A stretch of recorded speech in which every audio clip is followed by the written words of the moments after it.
How to make sorting waste smart and engaging for your students. This is the AI Conveyor Kit, the automation challenge to understand 4.0 industry and sustainable development. More than a conveyor, it's an introduction to AI in the classroom. Students take pictures of objects to train the camera to recognize shapes. Once programmed, the kit sorts these objects on its own. On the technical side, we focused on simplicity.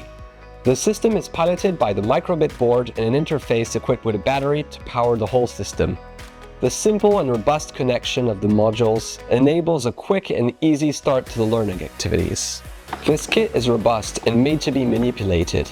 Everything is accessible: buttons, mechanics, and sensors. You can program in blocks or Python via MakeCode, ideal for teamwork regarding changing the settings and adding improvements together. Automation, coding, AI, and sustainable development. Everything is here for classroom application to engage your students through progressive activities found in our online resources. The AI Conveyor Kit is available in full version or as an operative part only. This is to use your own command system or AI camera model. Download our free teaching resources on our website a4.fr.